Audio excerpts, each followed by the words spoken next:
I am 26 years old, and I decided to open my own business this year. Moving forward in this post, I should point out that I am from a small town, 1,000 people, in the rural Midwest. Because of this, everyone has some sort of connection with someone. We went to one of the liquor stores in the closest city 30-ish minutes away, small city 8,000 people. When we were grabbing some alcohol for a party, I was looking at the prices and saw how insane the prices were. For a 6-pack of a local beer, we were charged $15. I was thinking about this and figured that I could probably make bank opening a liquor store. Back in February, I was furious about my shitty job and thinking out loud how cool it would be to own my own business to a friend. My friend's mom happened to be the president of the local bank. He told me, "Hey, with the pandemic, the bank has been struggling to find customers to give out loans. Right now, the bank is giving loans for cheap." A couple of weeks later, I went in and met with my friend's mom and pitched my idea with the research I had done on alcohol prices, potential demand, and estimated income. I bought a building, which happened to be the former bank, and hired my dad to help me renovate the building. My dad is a general contractor, and he gave me an excellent quote on materials and labor. After working everything out with the distributors, getting the proper licenses, and getting my paperwork I needed for the government, I was ready to open my liquor store in May. I had started taking out ads in the local newspaper advertising my store and my prices. When I was in talks with my distributors, I learned, even with inflation and everything else, the liquor stores in the city had like an 80 markup. I talked to a local business owner, and he suggested that I have around a 35 to 40 markup.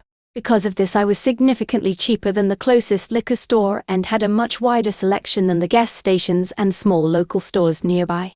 My hometown is near a national forest. As such, we have a ton of people who come up for weekends for recreational activities year-round. My first week, the week before Memorial Weekend, after opening, I had made a $4,000 profit. It was great being my own boss. If someone was rude to me or my girlfriend, "Oh, I'm sorry, you can do your business elsewhere." If someone tells my GF, "Go back to China, you chink bitch," they can pay me $15 more at the register. Did the gang and I run out of alcohol? Time to grab my keys, not car keys, the store keys. My apartment is like 2 blocks away, and go to the store. That's not to say that it wasn't difficult running my own business, especially that my only employee was my GF, and we were both working 6 or 7, 10 to 12-hour days a week.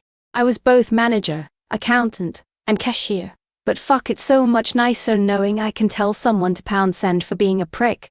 Couple of weeks after Memorial Day, some old guy walks into my store a couple of minutes after I opened. He seemed friendly enough, but eventually he offered to buy my store. I'm not going to say the amount, but it wouldn't have even covered my principal on the loan. I rejected the proposal outright and refused to negotiate the sum higher. He walked out of my store saying, "Well, yeah, I'll be sorry you rejected that offer." The next month, a guy walked into my store and asked if I was the owner. After saying yes, I was informed that my business was being sued by this random guy I never heard of for libel. After he left, I was freaking out and I decided that I was going to close early. When I got home, I Googled the guy, and soon saw a picture of the guy that tried to buy my store. It turns out that that is the guy who owns both of the liquor stores in the nearby city. It also just so happens that he is on city council. With a little bit of further digging, I learned that this city has an ordinance that reads, "Any business institution that does not fulfill the definition of a restaurant, tavern, or liquor dispensary will be excluded from obtaining a license for the sale of alcohol." Later, I discovered that the same guy happens to be the head of the board which approves liquor licenses. Either way, I had a major issue. My maternal uncle happens to be a lawyer in a neighboring state. I decided to call him and try to get some legal advice.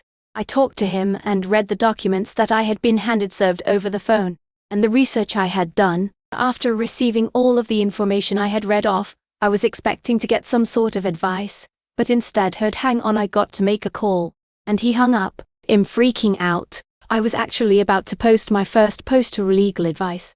To be honest, I just wanted someone to tell me it was going to be okay, and I didn't need to crawl to this guy on my hands and knees. Hey up, I just got off the phone with my partner. He agreed that we can take your case pro bono. If you would like to accept, we can discuss at my office tomorrow at 1:00. This is how I learned that my uncle is on the bar in 3 states.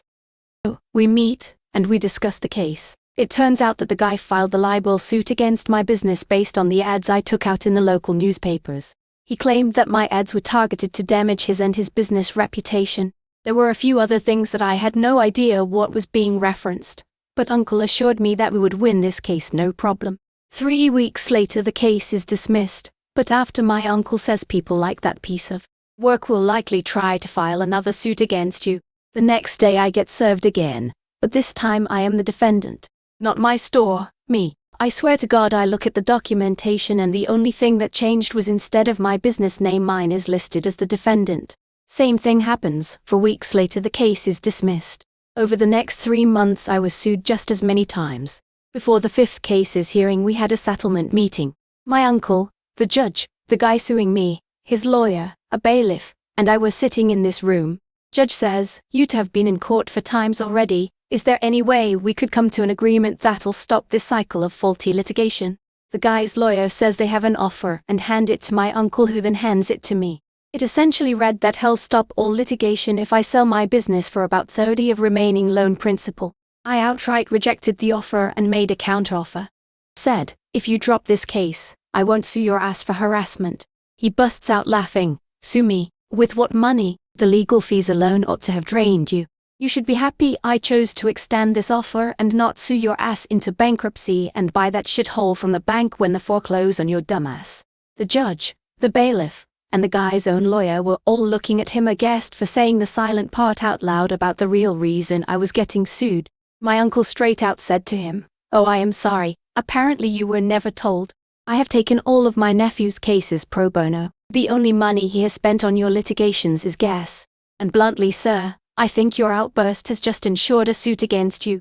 After that we just left, and I was then informed a few days later the litigation was dropped. Right now, my uncle and I are talking about the future suit against the guy. I want to sue the guy for a very high amount to try and get press attention on this guy and his sketchy actions. Although my uncle warned me that we'll need to be careful because if we set the damages too high it'll look like we're just being vindictive. This suit won't be pro bono, but after getting sued 5 times for free essentially, I am not going to complain. Looking back on this, I am so thankful that my friends and family supported the entire way, especially my uncle. Without my uncle I would have absolutely lost my business,